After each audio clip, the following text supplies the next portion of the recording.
on Verizon.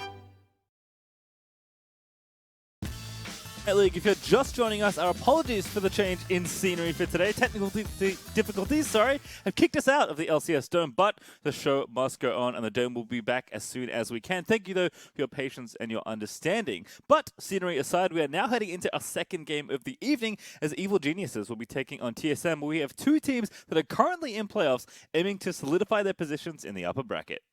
TSM close to that top two, but they do have a very difficult schedule coming up. They still have TL and C9. So, if TSM want to prove that they are a top two team, they're going to have that opportunity.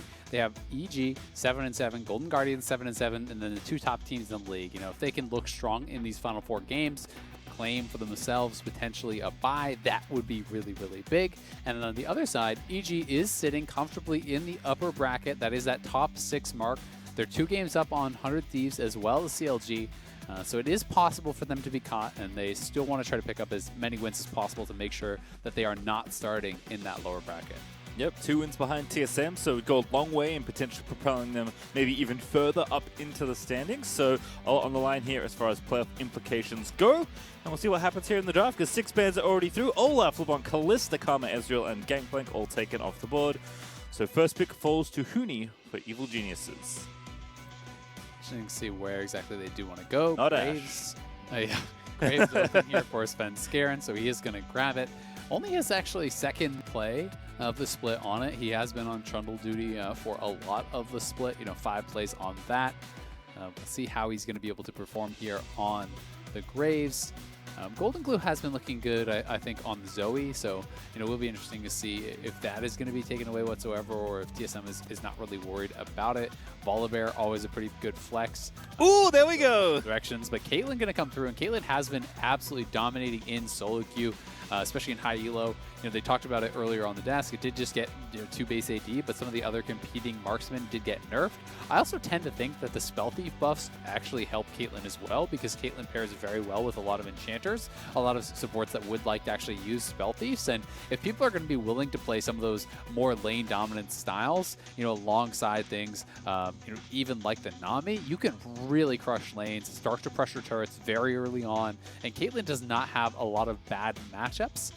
But that being said, Ashe is a good matchup, fairly even into the Caitlyn, so there is potential for Caitlyn to struggle in that if you misplay whatsoever. And at the very least, Ashe can kind of hold that relatively even. Yep, there's the Zoe as well that you predicted, so Goldenglue going to have that one again. But, I mean, if you had to blindly guess which LCS marksman was going to play Caitlyn, Doublelift's a pretty good guess. He has quite a good historical record on the champion. It is going to be an enchanter here as well. Or, I guess, kind of a soft enchanter. Morgana, a bit different from your typical range support, but certainly fits the bill of what you said with that Spell Thief buff going over. Morgana Caitlyn is an absolute classic as far as duo lanes go, and Treatz is going to be presumably piloting that one in the support role. We are assuming it, but it could also be mid lane. Because you can also use this into the Zoe if you want. Black Shield obviously works on sleep. You have pretty good push on the wave, and if you can actually shove that out, Zoe may struggle. But we are assuming it's going to be bot lane. Obviously, binding into trap or trap into binding. The CC layering there is incredibly powerful. Post level 6, being able to set that up with your ultimate to guarantee trap out of that, guarantee binding, becomes very, very deadly. And I also like that they are running this range support alongside the Caitlyn, for some of the reasons I was mentioning earlier. Also, Spell Thieves getting buffed helps Morgana. I'm not sure if Treatz is actually going to go towards the Spell Thieves or not, but Morgana is one of the range supports that actually has the easiest time in triggering that Spell Thieves constantly, because you can actually just proc it with your pool. It's very, very easy.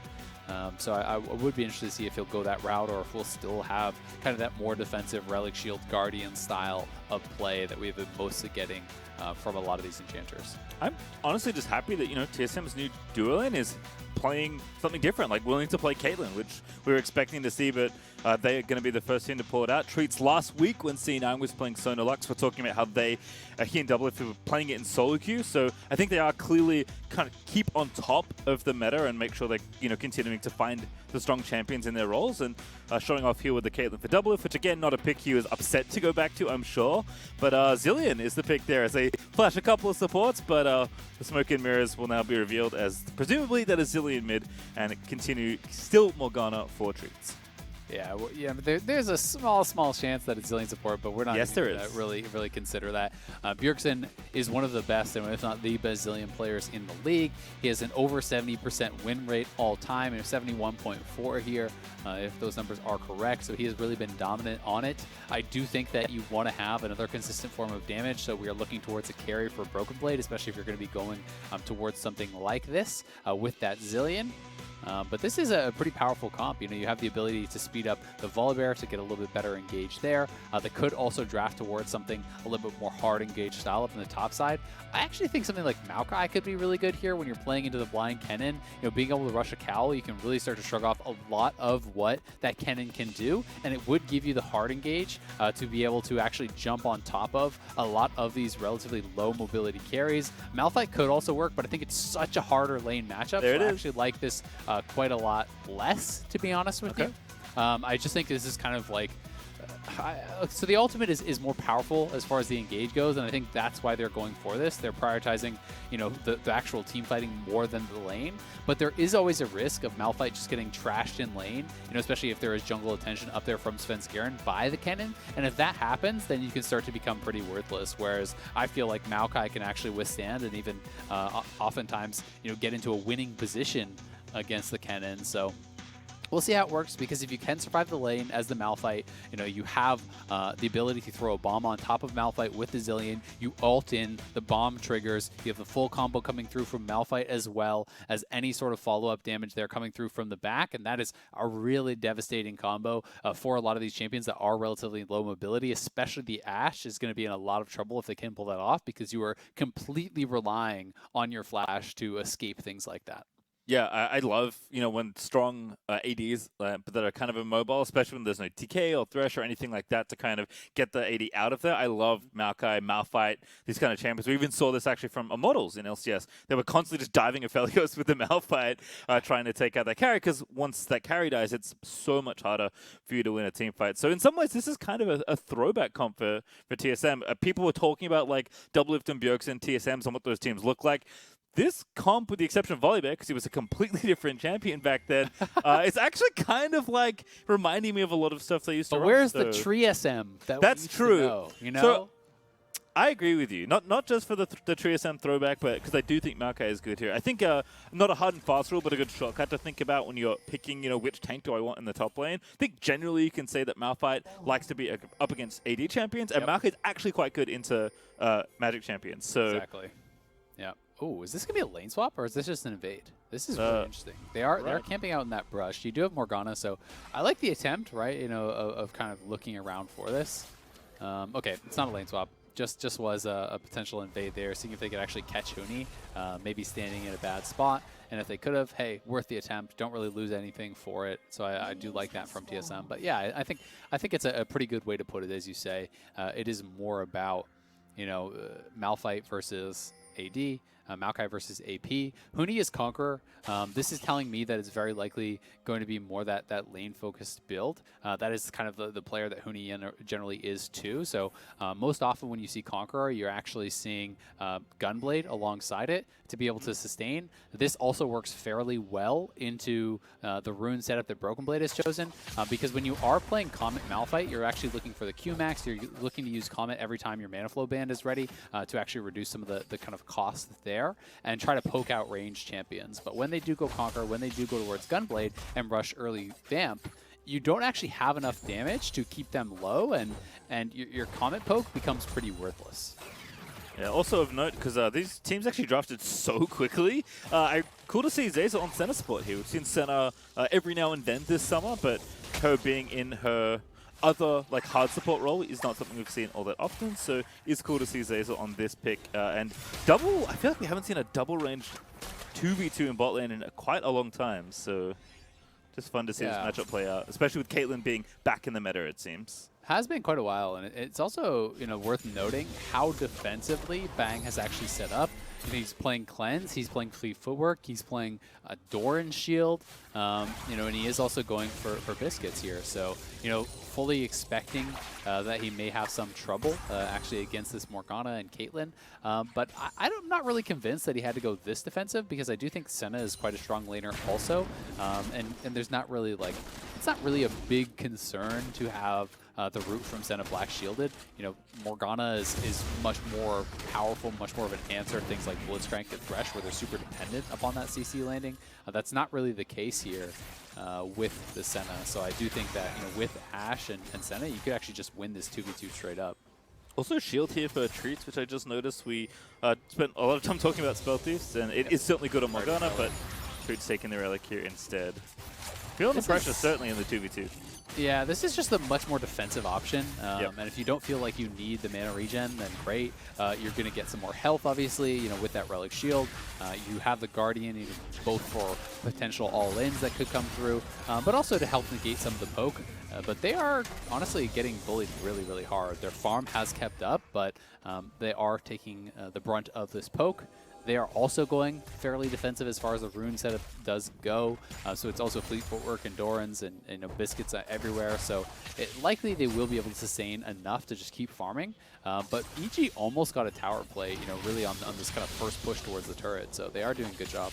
Yeah, looking real good there. Guardian Vid Treatz as well alongside the Exhaust. So everyone's chilling out and trying to farm up in the bottom lane 2v2 right now. Spica also showed some attention to the top half of the map, but just covering Broken Blade's base, as he does have a Doran's Ring. So alongside that Dark Seal and the Corrupting Pot, looking to, again, continue to harass with the Q-Max and the Comet here. So trying to make sure that Huni doesn't get away with like laning early on for free, which is something that Kennen so often can do against melee champions. Yep, definitely the case. And your mana is going to be what kind of helps you combat the push, right? You know, being able to have enough mana to actually, you know, AoE out the wave with your W and your E allows you to not just have this situation where you're stuck under your own turret, you know, getting poked out by the cannon, losing tower blades. So we are on a pause. We'll let you know as soon as we do find out exactly what that is for. But it is just a kind of a powerful early game lane setup. It's somewhat, you know, this is kind of the new age version of what we used to see way back in the day when you saw tanks with the triple Dorans, when the passive used to stack and everything. Obviously, that's all been nerfed. So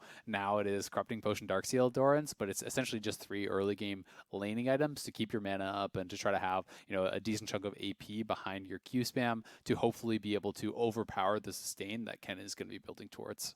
Yeah, seems like players are experiencing some latency issues right now, so obviously want to get those resolved before they do want to resume the game. Talking about tanks and the top lane, though, and specifically dealing with magic damage champions as they are, I'm going to go a little off topic here, but I know somewhere there's a very fond place in your heart. The likelihood of seeing this champion is not very high, but if you're playing at home and you're getting beat up by Kennen and solo queue and you love playing tanks in the top lane, look no further than the greatest PhD holder in all of Runeterra. It is, of course, Dr. Mundo, who absolutely trashes magic damage top laners if you can navigate the matchup.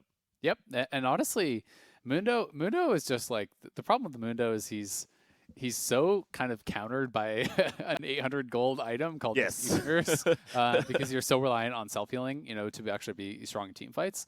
But as far as, you know, matchups against AP, they can't actually itemize towards that. You know, if Kennen goes AD, it's pretty trash in team fighting. So, you know, it is a really good answer to that. And Mundo also can farm from range, obviously with cleavers. So Mundo has very few bad matchups unless they can, you know, fully freeze on you and all in you and whatever. But obviously that is pretty off topic because no one plays Mundo. Last time I remember really seeing Mundo at all was quite a while ago, and it was like Zion Spartan playing it into Rumble, because it was actually a really good Rumble matchup where you could kind of just, you know, chase him down and beat down the Rumble, ignoring pretty much everything he was trying to do. But I'm glad at least that people are branching out a little bit more from just Ornn only as the tank. I do think that Malphite can be very effective situationally. I do think that, you know, Sion and Maokai can be very effective situationally. Shen is really good. So there are more tank options. And generally speaking, tank options are just better for top lane if you're not going to be giving, you know, more assistance towards that style of play. You know, if your top laner is going to play a carry and you're going to camp for it, great. But no one really wants to play that style these days because dragons are too important. And almost the entire game feels like about stacking dragons and fighting for soul, right? And if you're spending all this time, you know, camping for your top laner, it's got to be so worth it, because they have got to then be able to come down to that third dragon fight where you've already given up the first 2 dragons, and they've got to carry that fight because you're losing that bot side, generally speaking, if you're spending all the time up there. And that's why we don't really see a lot of kind of attention spent up to the top side. So tank's a good answer for that. Alorum's been someone who I think has been quite serviceable, you know, with that sort of play style. You know, he was a guy who was playing the Malphite a fair bit too. So it's nice to see it mixed in. Yeah, for sure. And I think not something that we often associate with Broken Blade. Ornn, obviously, is something he's played a lot of, but I think that's more speaking to just how good Ornn is, even in lane. Although he, of course, has been weakened a little bit recently. But, you know, definitely loves his carries, loves to try and win the 1v1, even if he's not, you know, getting jungle attention, which, as you mentioned, is not something that's all that common right now with how important dragons are early. Certainly, at least likes to have a winning matchup and try and get ahead there. Right now, he's definitely looking to just split the lane and impact team fights, but I think Huni's going to be relatively happy with that as well. As we are back into the game, EG actually on farm up 600 gold at 5 minutes, which is not insignificant, but Bang's going to go back and spend some money. And looks like Zeyzal's going to go ahead and do the same. A lot of that is the turret play bot lane and then also the farm mid lane. And, you know, Goldenglue is doing a great job. I do think that Zilean is actually really hard to farm properly on in the early game. You know, once you get a lot of levels and you get some AP, it becomes a joke because you just spam bombs out. But you can't just, you know, kill all the minions with bombs in the early game. You're dependent upon, you know, pretty terrible auto attack animation that does very little damage to actually last hit a lot of that. And in some cases, if your opponent is really heavily pushing you in, you are just going to miss more farm. Oh, this timing You're in trouble. so bad. Stun's going to land. Broken Blade gets the E-slap down. Spica's going to flash in, and first blood comes through as the Malphite Q is going to tag Huni. It looks like Huni was going down to potentially ward in River there. Broken Blade just kind of chased him out, and Huni ran right back into the Volibear there. Bit of anti-timing, and does end up going down, plus the kill goes to his lane opponent, so that really sucks here for Huni. Yeah, he was definitely going down, it looked like, to ward, and just gets caught out here by Spica. At this point, I mean, the flash is fine to actually attempt to get out. Maybe you're hoping you can get multiple flashes, but Spica places the E forward to where Huni's going to be, flashes in, ends up getting that kill. But the fact that he went up towards that top side does mean that EG will be able to grab this dragon. They had push in this bottom lane. They will be working on a second turret play here, and Doublelift has already spent his TP and is actually pretty far away from getting back to lane here. So tons of damage actually being done to this tower, and the potential to threaten a dive. Like, Bang and Zeyzal are posturing fairly aggressively because there was the idea maybe in TSM's mind that Svenskeren and Goldenglue could have headed over there. They obviously didn't end up doing that, but still, significant farm lead down that bot side for EG, and they have taken multiple turret plates already. Yeah, looking really good in the 2v2 so far. Bang up about 12 CS or so. It looks like Zeyzal is going to take the recall that didn't take earlier when I thought he was going to. Hawkshot also going to get a ton of good information as it just flies across the rift. Explodes on the Krugs at the end, so that camp is gone. But again, one of the reasons Ashe is so highly prized, not only is her general laning very stable and very good, but her utility, especially with something as innocuous looking as the Hawkshot, is very powerful at this level. Yeah, I mean, especially when you have a matchup like Graves into the Volibear, where, you know, really the only way that Volibear could threaten Graves whatsoever is if you kind of surprise him. You know, you get caught in a counter gank or something like that. You know, Graves with phase rush, you're never really going to be able to stick to that as a PTA Voldy. Press the attack, obviously the rune that Spica has chosen. So, you know, anytime you can spot the Volibear, you can either go in for counter jungling, you can be able to power farm a little bit more effectively, and Svenskeren, as a result, will be hoping to get a lead. But thus far, Spica has kept even in farm and actually is the one to pull off a gank himself. So Spica has done the better job. Yep. Also, Goldenglue returning to lane. Blue buff's going to get handed off to these mid laners. And Goldenglue also up nicely in CS 15 right now, but of course Bjergsen's going to pick up 3, so call it about 2 ways for Goldenglue. Oh, that arrow's sick. Goldenglue in there, going to make him drowsy as well. The CC chain never ends, but Goldenglue, I'm not sure if he can get the kill here. Still following up. The ulti now going to be used, and not enough to proc that one.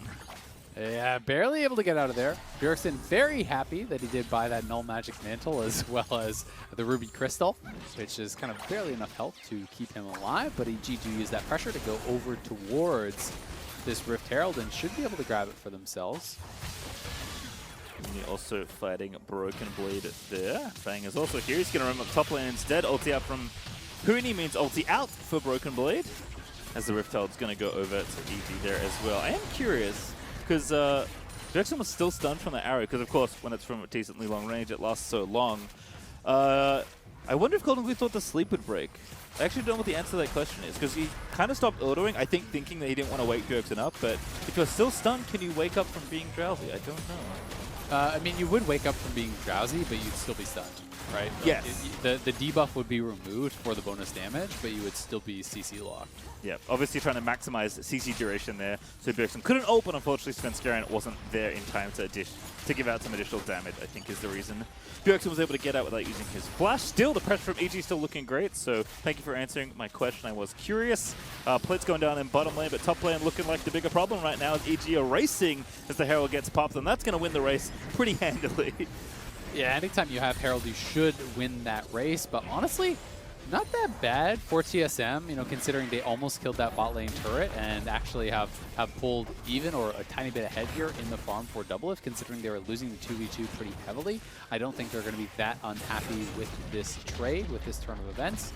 You can see Broken Blade is just building straight towards the armor. He doesn't want to go towards MR. You know, he just tried to go for the kind of triple laning items with the Doran's Ring, the Corrupting Potion, as well as that Dark Seal, and then likely going to get Tabby's Sunfire and just try to be prepared for this triple marksman composition that he will be dealing with. You can see Sven just farming up. Zeyzal going around collecting souls, always important as Senna. You try and follow your jungler whenever you can. Getting 3 stacks for yourself. And Arrow, once again in mid. Bjergsen not going to eat it this time. Yeah, those are fairly optimistic. You know, I don't mind the try because sometimes you do have these games, especially in pro play, where there's less fights, where no ults go out for a long time, and now this one will get flash out of Bjergsen. So, you know, they're kind of fishing, trying to pressure Bjergsen, trying to not allow him to get in the spot where he can really play comfortably. EG obviously also wants to be setting up for these dragons. They got the first one because Spica did go top for that pressure there. And now if you can actually take control over mid lane, it makes it very difficult for TSM to move from that mid lane down towards the dragon pit. You can see there's multiple pink wards in the area for EG as well. So they are really trying to prepare for this. Yeah, Bang though, trying not to eat too much harass. TP in from TSM. Hello, Broken Blade. Ready for the ulti. Oh, they certainly do. But no minions now. Going to have to do it without assistance.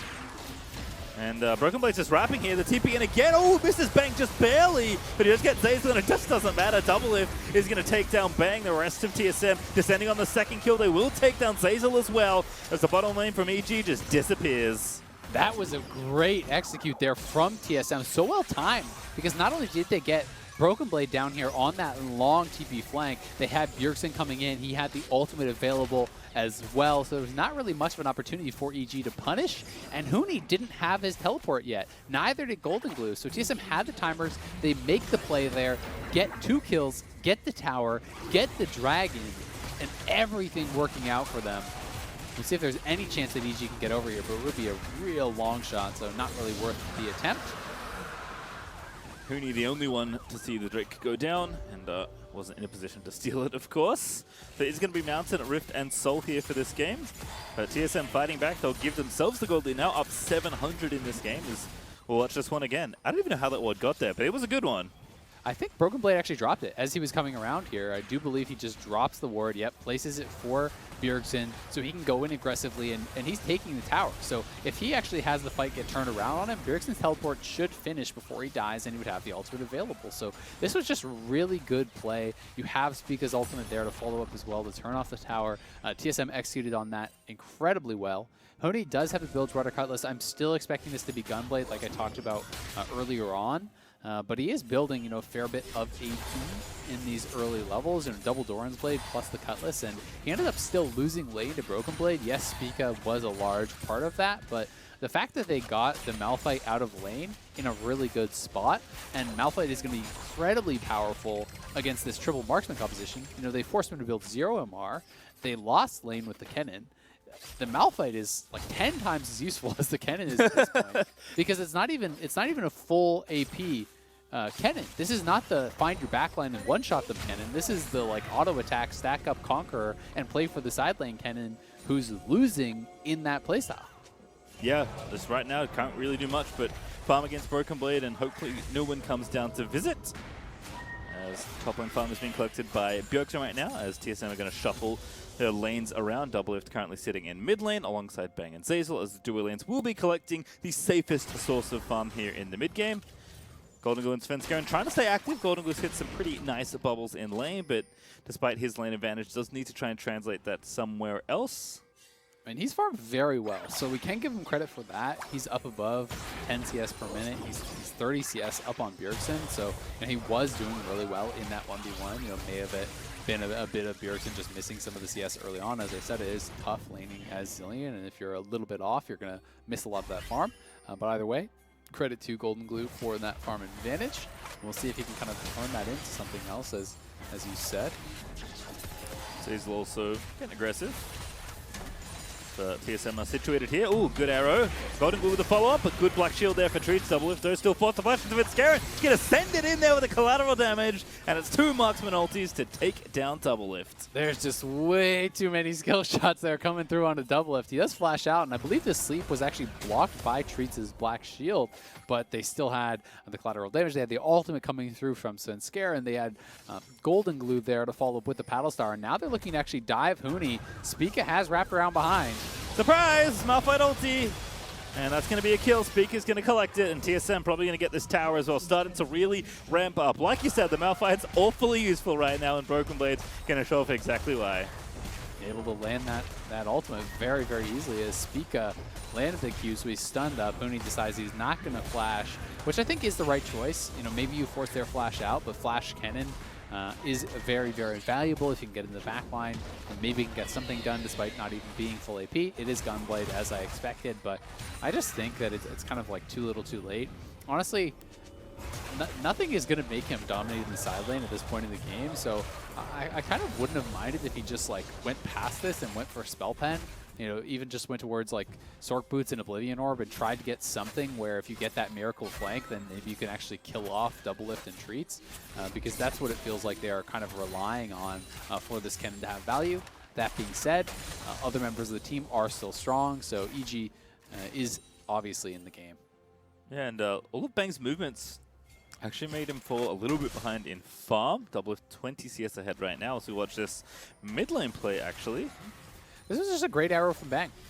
He's hit multiple this game already, and this would be that second one. I believe he did hit that first onto Zilean. Bjergsen, wasn't there, obviously, to be able to actually drop the ultimate on Doublelift, so it was just on him trying to be able to escape. He is playing TP, so he doesn't have heal and wasn't able to get out of there in time. Treatz did block that sleep, but Doublelift now in trouble again, potentially. Nets out. Huni does zap him with a Gunblade, but Doublelift is more than fine. Dragon is up in 20 seconds, and the teams have split the first 2, so we'll see which team can be first on the board towards that soul. As Goldenglue is throwing bubbles in. EG do have control of mid currently. TSM with control of the pit. But this is dangerous. If you give up mid lane control against a Rift Herald team, like they have the Herald there. Bjergsen sidestepped the arrow, but he had Black Shield. He shouldn't have done that. Bonus redemption. Oh, Broken Blade tried to ulti in, but he's fallen asleep at the wheel. In the front side, he's going to get snared up. Good ult from Bjerg. But Huni dived in. He's actually found a good amount of damage on the Doublelift, but now has to kind of get out of there. A Spica is going to get low. Huni is awfully low on health as Doublelift ulti does get him down there, but doesn't go down. Still, the Dragon goes over to TSM, and a very close affair near the mid lane does result in the Drake over to TSM. It could be the mid lane tier 2 going down, though, if Svenskeren wants to actually drop this Rift Herald. Hasn't done it just yet. They will just be able to take it down and actually save the Herald potentially for something else later. Either way, great flash from Goldenglue, reactively flashing out from that Malphite ultimate, allowed him to get away from Broken Blade, but TSM do still win the fight and do still grab that Dragon, so working towards the potential Mountain Soul, which honestly would make the front line pretty much invincible. Zoe and Kennen are not frontline tank killers, so you just build enough HP that you can basically ignore the damage that comes out from them, that burst damage. I just want to see Broken Blade and Spica just stack armor. You're going to get the bonus armor coming through from those Mountain Dragons. You're going to have that massive Mountain Soul shield if you can get there, and you can just start to laugh at Senna, Ashe, and Graves. I feel like from a lore perspective, Mountain Soul feels very overpowered on Malphite, right? He's already supposed to be a mountain. He's got that shield that kind of looks like the Mountain Soul one. He's gonna have another one. There's gonna be Black Shield. Broken Blade's gonna be unassailable. So does that mean that Malphite has no soul without it, or does he get like a second soul? I do not know. That is we'll check in with the writers. We definitely have to check. Because my immersion may just be ruined at this point. That is true. Everything else was pretty believable, but that's a bridge too far. Certainly so. It's Broken Blade again, just not afraid of Huni at all. despite this Gunblade and this Conqueror. Doesn't need to really respect the Kennen 1v1. Might need to respect Svenskeren coming in, but I'm going to say probably not, given how much armor Broken Blade already has. Svenskeren's just kind of going to tickle him more than anything, even with the Black Cleaver. Yeah, he can just walk it out. And this Rift Herald probably not going to do a lot. TSM can kind of just come down here and respond. I don't even think it's going to get a charge off, unfortunately, for EG. I do think it's weird now that Broken Blade is going for a late MR. This is probably just an Abyssal that he's going to be building towards. But I feel like you survive the lane, which is the hard part anyway. Why not just stack armor and you know, just kind of laugh at all these marksmen on the team? I don't feel like he actually needs to build MR, but maybe he is more worried about Huni in this side lane split push than I think I would be. Well, I like that EG at least escorted the Herald actually to this tower. They're going to take it out as well as a result. For a second there, it's like EG and TSM queued up for like different WoW servers, right? Like it's PvE versus PvP, and they couldn't figure out which one they were on. But the Herald does get the charge off. EG will take a tower as a result, and Broken Blade's going to go ahead and finish that off. So a very close game, all things considered. 1,000 gold up for EG right now, but not that significant. Stormbringer over because Bjergsen's the one already with the slows on slows on slows, and Huni is going to be departed from the Rift once again. Yep, Huni goes down. Not much you can do about that. Great TP from Bjergsen. And TSM did let their bottom turret go down, but it was because Bjergsen actually went top to push that, so he was threatening that top lane turret. Broken Blade, you know, was down on the bottom side, so Goldenglue TP's up, tries to answer Bjergsen, which means there's a TP disadvantage, and TSM can do this play on the bot side. So TSM has been moving around the map very well. I do think that Bjergsen, both his TPs have been quite effective, and TSM is scaling up to a really comfortable spot. Doublelift has the Essence Reaver done, and this is more of a new age, very heavy AD build. Obviously, your Q going to be very powerful. Your ulti is much more powerful. You are kind of missing that attack speed, but you know, very heavy on the AD.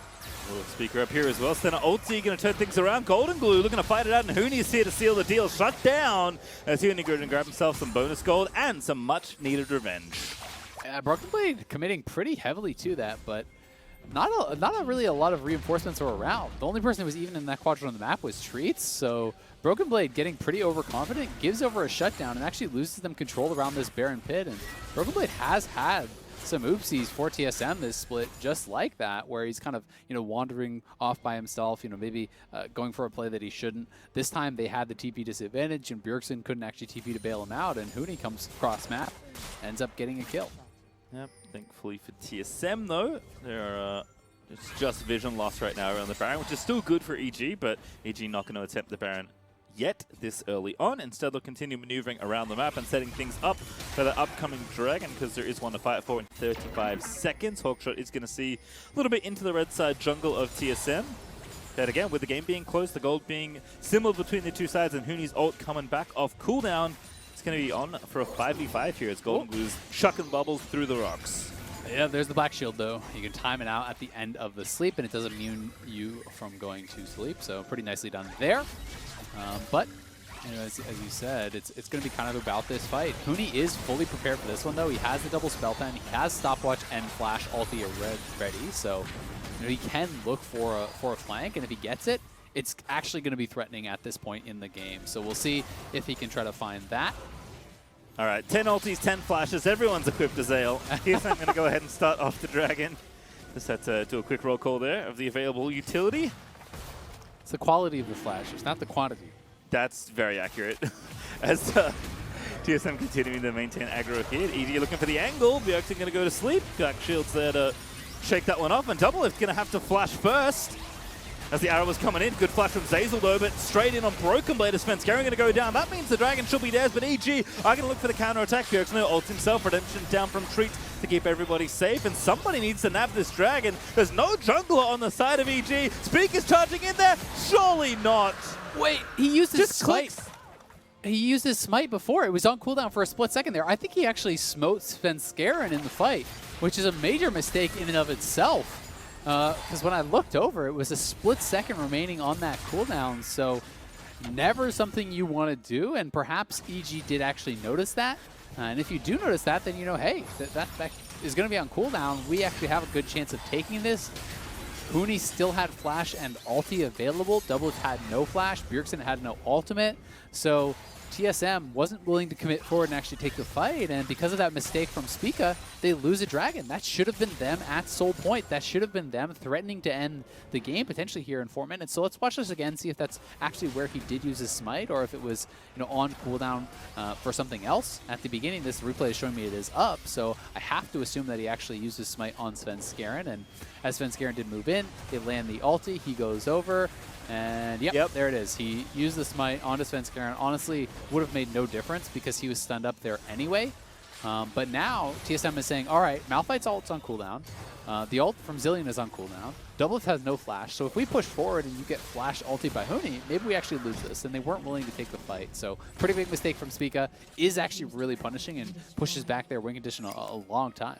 Yeah, I mean, definitely correct to not fight there, but definitely expected a smite from Spica that did not come through. And EG, if they did notice that, credit to them for continuing to stay on the dragon and making sure they could take it away as Broken Blade falls asleep in the top side. Svenskeren got knocked back by the dragon, which I think is what prompted Broken Blade to go in. So tough stuff for the jugglers there. It gets pretty chaotic around the objectives, especially as the game pushes on later. But still, EG up, but not by much. This game is going to be hanging in the balance for a while until a team can really open things up, and you have to expect that's around these major objectives. This game has been very close between these two sides. I still do like TSM's comp, I think, a lot more, going towards the later stages. This build that Doublelift went for is slower to turn online, but we'll see if we can get out of here. He has his ult and everything, he's fine.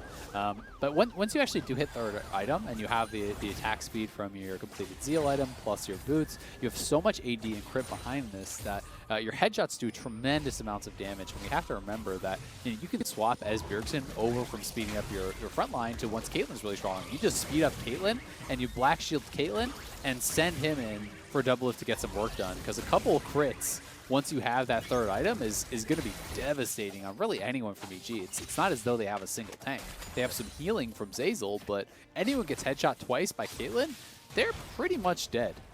And yeah, it's tough for sure. Thankfully for Bjergsen, he did not go air. He's actually got that GOP roller build again, and also Energize this time. The reason I say that is because he cannot be tricked by Doublelift into buying Ardent Sensor, because he cannot apply any shields. But certainly can buff this Caitlyn in team fights alongside the Morgana, and Doublelift can be unleashed upon the enemies with all of the buffs to move forward. And it helps their engage too, right? Because if you actually hit them with the Super Soaker, you slow them down. That allows Malphite and Volibear to catch up. They are looking for Bjergsen, though. He has no flash. All right, time to speed out of there. Oh, he's in the smoke screen. Feels bad, man. Oh, the ulti is going to go down. The rest of the team's here, though. Bjergsen now going to proc his own ulti. Treatz is here firing away, though. Broken Blade up, Doublelift late, but he is going to arrive in time for the fight. There's the ulti. 3 are knocked up by Broken Blade, but he is going to fall asleep as EG just continuing to fight it out. And Goldenglue, he's found the snipe, and somehow in the long team fight, despite the ulti from Broken Blade, it's a 1-for-1 trade, and Goldenglue still getting in there. He's got a flash he picked up off the floor, so he gets out of the attempt of binding, and the bubble's still coming through, but the Black Shield is on Doublelift. He's safe for now, and the ace in the hole is going to be not blocked by Bang, but it's not enough to kill the Zoe, so it's fine. But here's the TP on the extended play. Bjergsen zooming around, needs to find the angle for these bombs. Goldenglue, a good target if he can get it, but Bang zoning off with the volley. Still 4 here for EG. They've got to be careful. No stun landing onto Zeyzal, but Spica again is going to follow up, but now he's drowsy. He's going to die. No, the ulti back up for Bjergsen. That CDL working overtime as Doublelift nabs the kill onto Senna, and TSM in the very extended fight are going to win the team fight. Bjergsen, Zilean well and truly online here. The ultimate really short cooldown at this point in the game. He doesn't even have the rank 3, but he starts and ends the fight with an ulti there. And TSM do come out on top in that extended fight. They were having to play it very slowly because Doublelift wasn't there at the start and didn't want to just TP straight into it. But as he arrives to the fight, they're able to play it out very slowly and do end up getting an advantage. Dragon is now spawning here. Zeyzal just respawning now. We'll be able to get there in time, but maybe not to actually have vision. So we'll see how confident they feel to actually take this fight. As Doublelift now is on 3 items, and he has the Executioners to help deal with any sort of self-healing or Senna healing that could come through. Yeah, truly the time made there for Bjergsen. Used like every little trick in the book to get himself back into the fight and win the extended play. As a result, that is going to be Soul Point Dragon over to TSM. But you're going to trade for vision on the left side. That should have been Soul, right? If Spica didn't actually have that mishap earlier, we'd probably be saying this is just GG. Instead, it is just putting themselves at Soul Point, so EG still in this game, very close.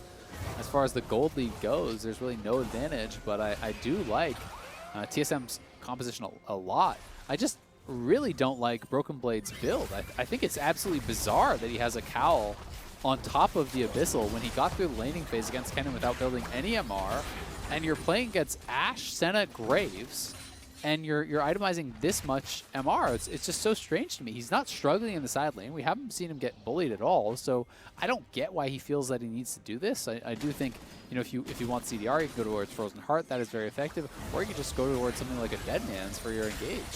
Yeah, it doesn't feel like he's really in much like danger of dying to Zoe at all, especially as Treatz gets more levels in the Black Shield, which will happen. You just need health. Yeah, which he has.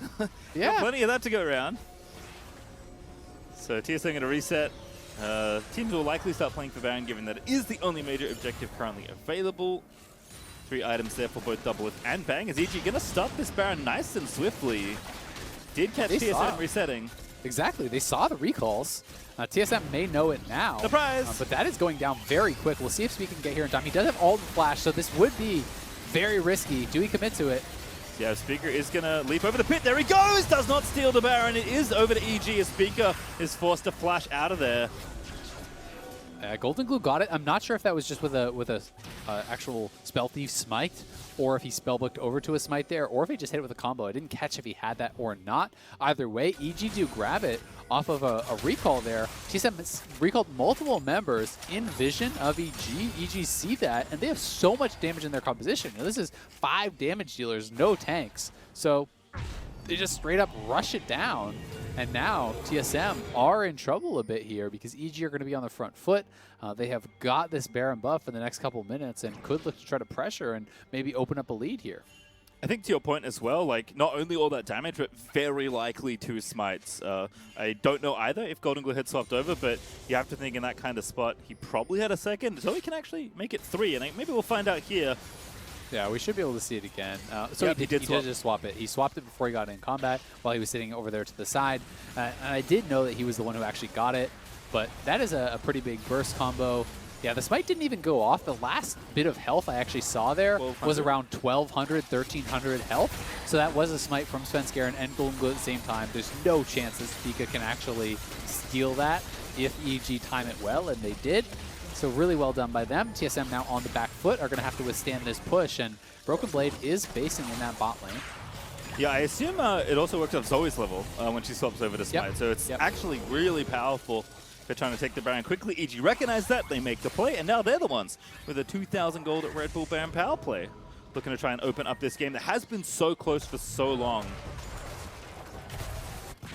Yeah, that's been very, very close as far as the gold goes, but you know, really until EG got the Baron, I felt like TSM was the one kind of in the driver's seat because I think their composition is so powerful.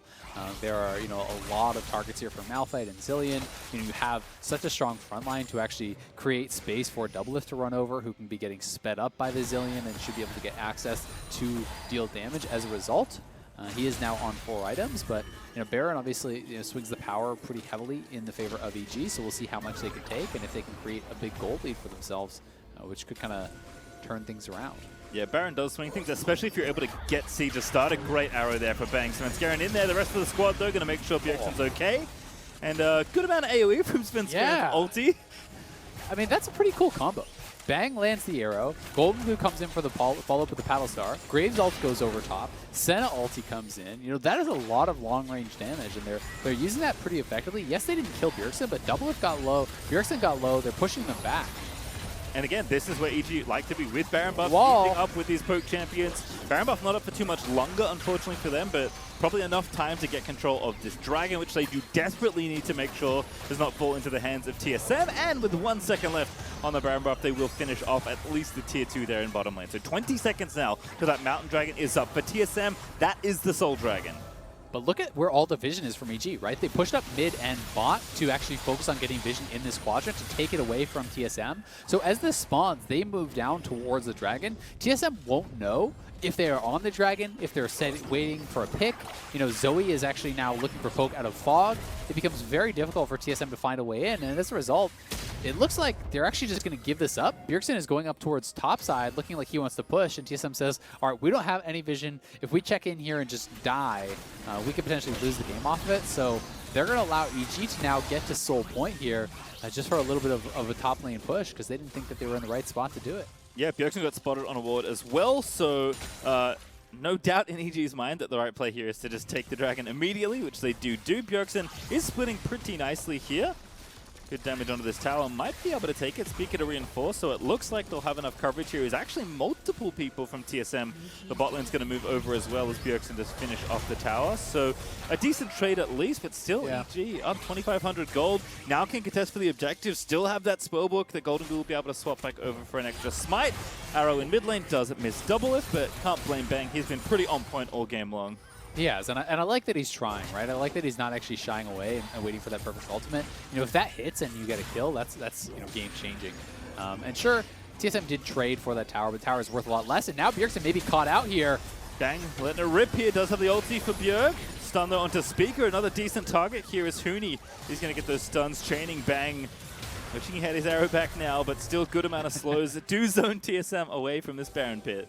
Yeah, I mean, TSM isn't happy that they healed the dragon for the tower because that much gold in the late game really doesn't matter much at all. But they basically made the judgment call. We can't get the dragon, and if you're in that situation, then sure, you take whatever you can get. In this case, it was a tower. It was a little bit of farm on Bjergsen, and he's going to be working towards a death cap, so that is pretty nice. We'll see where Broken Blade wants to go now. Has grabbed a stopwatch, so likely just going to be a stone plate. I think that's totally fine. And it looks like Spica is going to be building towards a Warmogs, which I actually think is pretty smart. If you're playing against a team that is poking very heavily and you have a Warmogs tank, then Spica's job becomes intentionally tank all of it and block everything for Doublelift, and then just allow the Warmogs to heal it back up every time Zoe hits you. Yep, and for Doublelift now, he has finally bought some anti-Ashe/Zoe insurance. He's got QSS, so alongside Treatz' Black Shield, it will be very tough to pin down this Caitlyn. So I think all the things you were saying earlier about TSM's comp feeling very good in these kind of spots, they're going to get to show that off now as Svenskeren gets crit for quite a lot of his health bar. Yeah, that was about a third of his health, and that's with the actual damage reduction there from the Death Dance, so pretty threatening. Black Shield obviously is very scary, but you gotta be worried about that trade back. I mean, look at that. That's one auto on Goldenglue from Doublelift. And that was a significant amount of his health. Now they're going to be starting this up. They do have the Caitlyn traps to help zone away. Huni is very far, and Huni has nowhere good to TP to. So this may just be TSM taking it. Now he's TPing, but he's so far away in that top lane.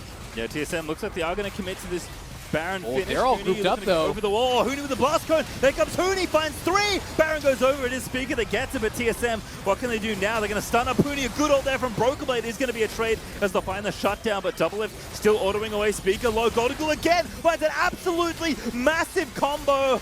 As that's going to be the resurrect and the shutdown as Zeyzal finds the final nail for Doublelift's coffin. And EG still going strong as Goldenglue just opened up that fight alongside Huni. He's still going. He just got summoner spells all over the floor to pick up a Zeyzal. He's the one going aggro. It's 5 carries for EG. Looking to finish off TSM.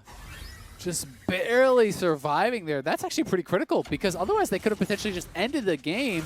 Now it is still Bjergsen and Treatz alive, who will be able to defend here up on that top side with the Baron buff plus the wave clear. Should be difficult, but they will lose at least an inhibitor. And they actually are looking like they want to try to push for that. Broken Blade's res timer is in about 10 seconds, so EG has to make sure that they don't overstay because Broken Blade has TP. So TSM can now chase, and they can look to TP in Broken Blade if they can actually escort them towards some of these wards. So that is what Bjergsen is doing here. He's trying to push them towards one of those wards. Here comes Malphite.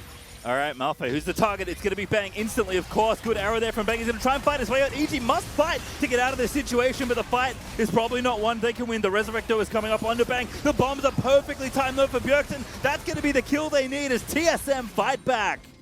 The overextension from EG. They had a great fight, but they wanted the inhibitor so badly, and now another TP coming in. Bjergsen can try to chase and continue this. Oh my goodness, he is so fast! Goldenglue, he's going to get stunned up. He's going to go back to the portal jump. Going to get himself CC'd up, and Spica is going to chase him down. Bjergsen just times it so well as Doublelift is going to find the ace in the hole to finish off Zoe.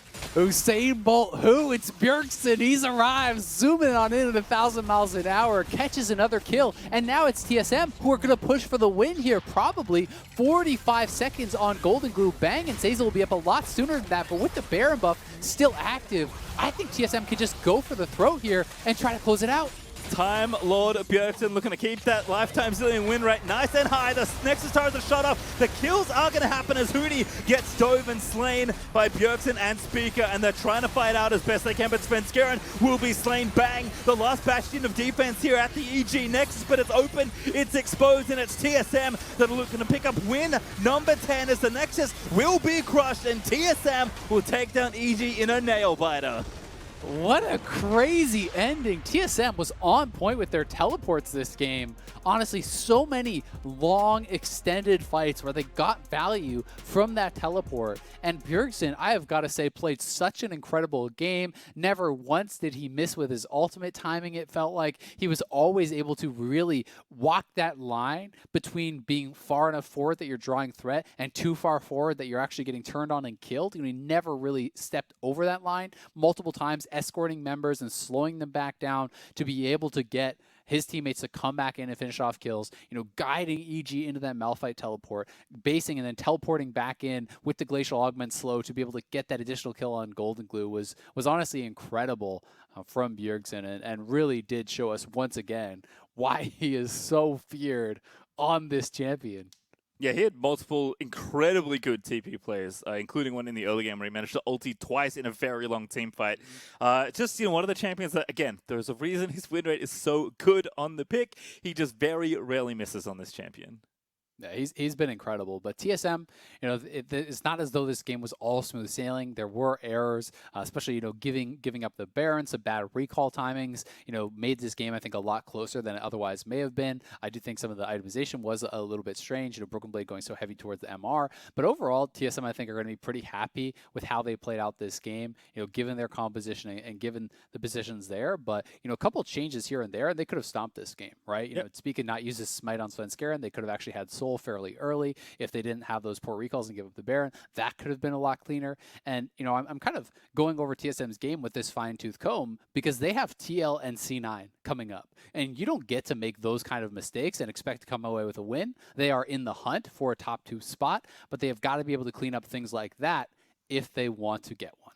All right, with all that, double-digit wins now for TSM, but it's time for another quick break. We'll head into the Verizon post-game interview with Doublelift, though, right after this. Honda MVP. Dreams aren't achieved overnight. They take passion. It means the world to me. Dedication. And even then, there are no guarantees. But for the LCS, that's the power of dreams. Too bad. It means you never give up.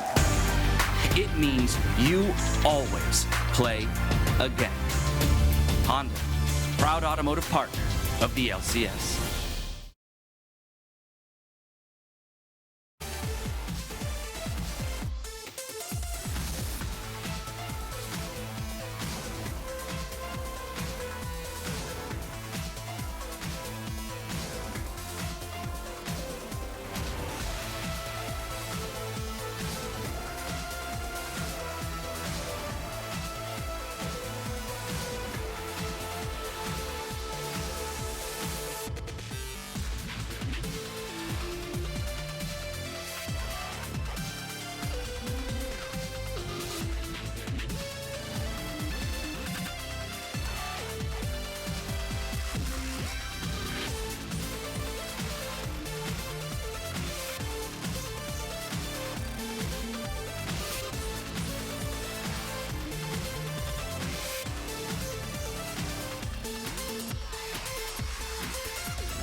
Hello, everyone, and welcome back to the Verizon postgame interview. I am joined by the one and only TSM Doublelift.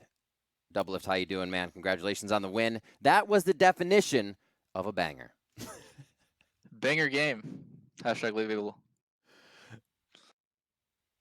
Yeah, absolutely. So looking at this one, obviously communication is something that has been talked about coming into the week. Was this just a game where things kind of went awry, or again, can communication kind of be slotted in here as something that made that happen? Actually, our comps was way better than it was before. I think we, EG pulled out a pretty unexpected draft, I guess. Also, I completely griefed my TP early game, so usually I'm supposed to be totally even or even slightly ahead in this matchup, Caitlyn versus Ashe.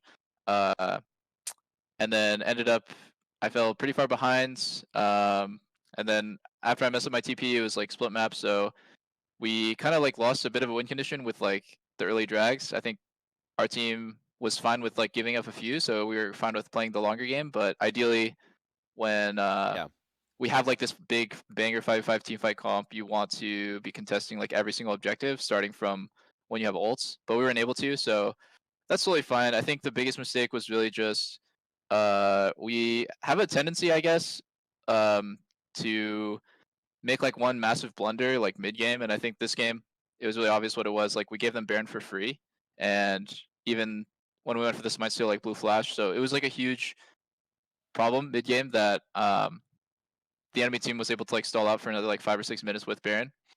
So yeah, I think our comps have been a lot better. I think our early game, minus my really hilariously bad TP where I TP'd back with no items, has been better.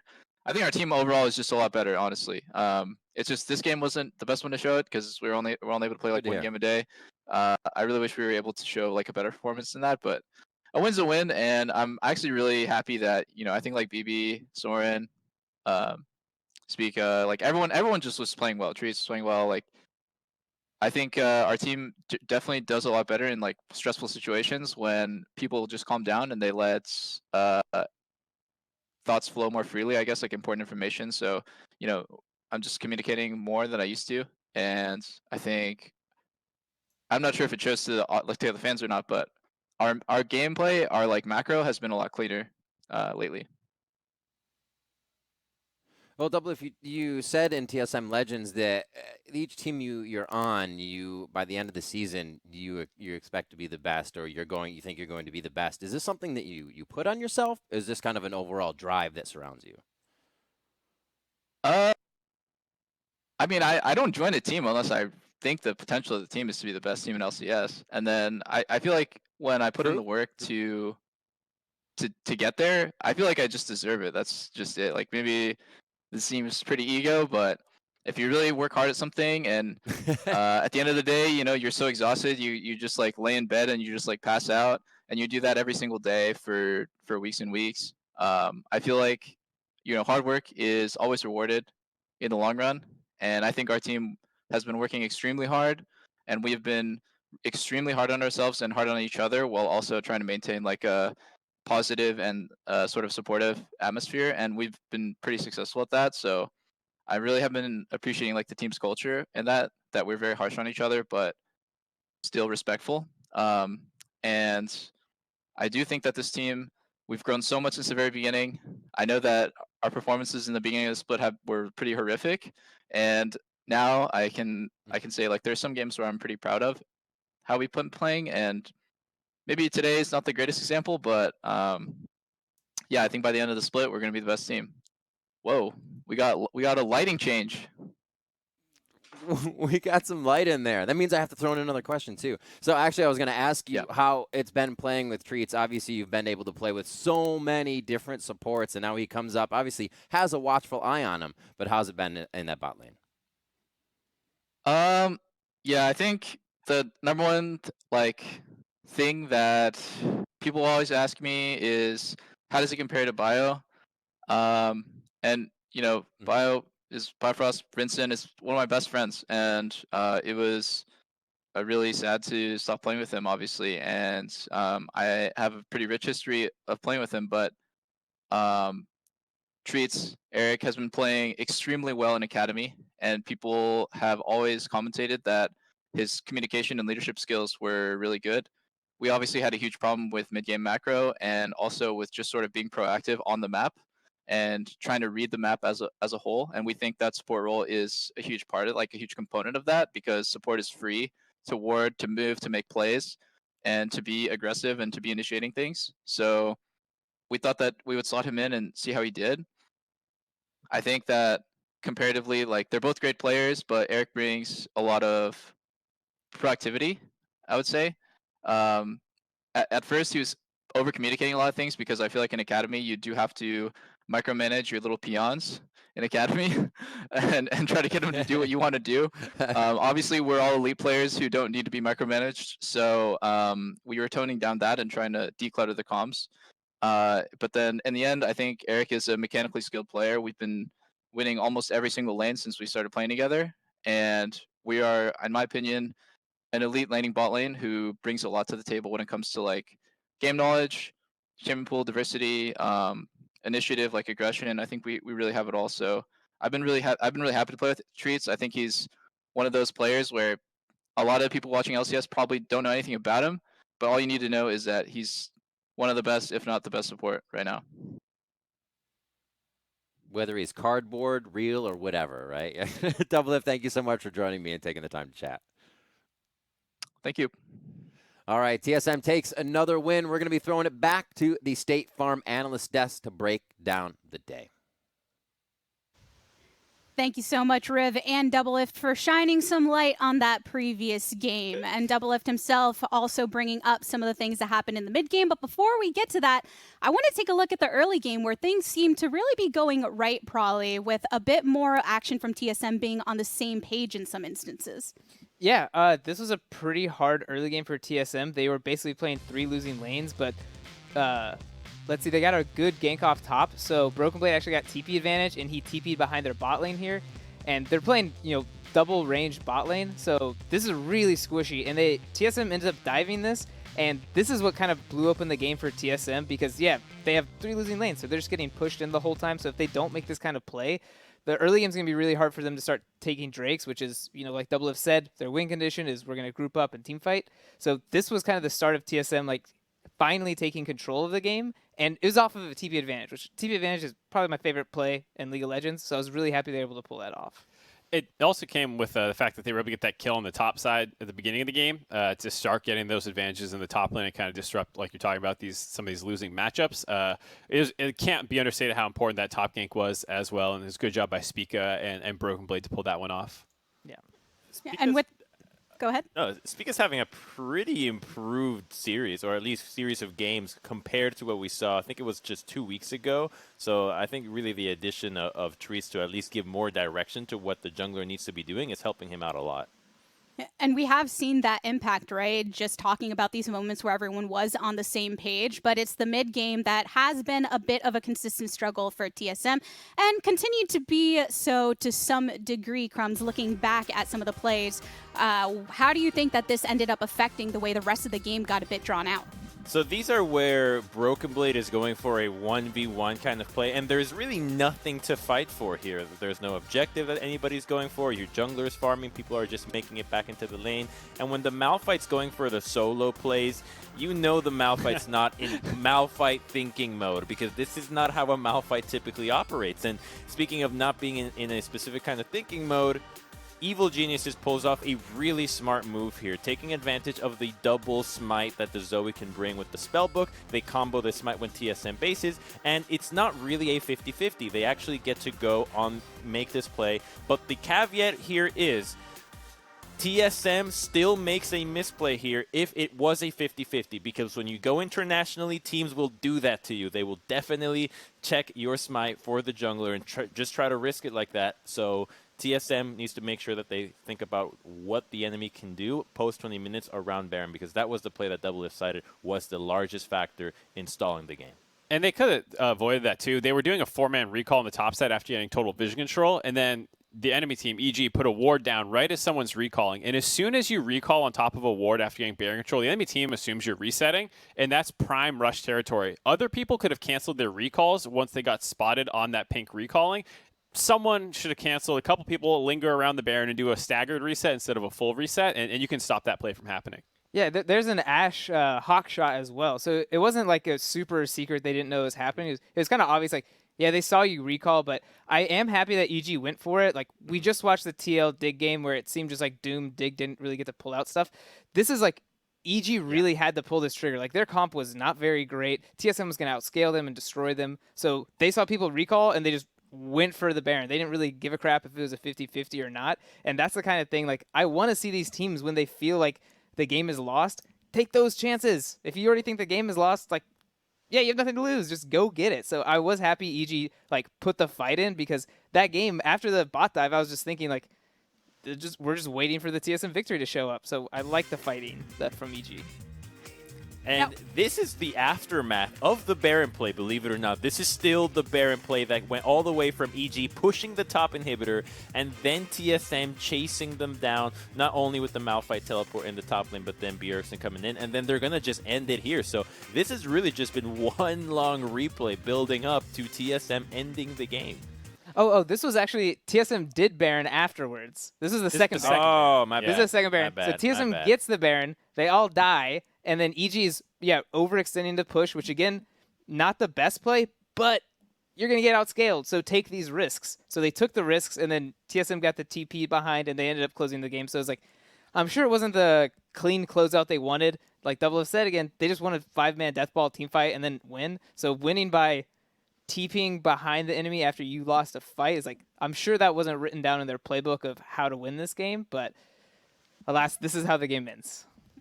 And with that race narrowing down on where these teams are going to land before playoffs, of course, they're wanting to put their best foot forward in each of these games. Because if we take a look at the standings, things are still looking pretty tight. You've got Team Liquid in first place, followed even so closely by Cloud9. And TSM in a competitive third, securing that spot thus far with this victory. And looking towards the bottom of our standings, we see 100 Thieves and CLG tied for 7th place, with Dig and Immortals just behind them. Of course, with the 8 making it into playoffs, it's that much spicier in the bottom of the standings. But don't forget, everybody, as far as LCS goes, the show returns tomorrow with the LCS Game Show, where the on-air talent competes in caster feud using surveys that you all filled out, Jeopardash, and the premiere of LCS Squares. That starts tomorrow at 12:15, a little earlier than our regular start, and you can catch that action before our games tomorrow, which feature Golden Guardians versus Evil Geniuses, 100 Thieves versus Dignitas, and 2 other matches before we call it for Saturday, with more games to continue after that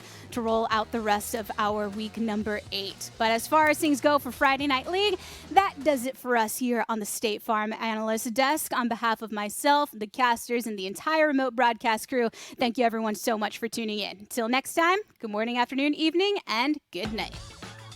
Good night.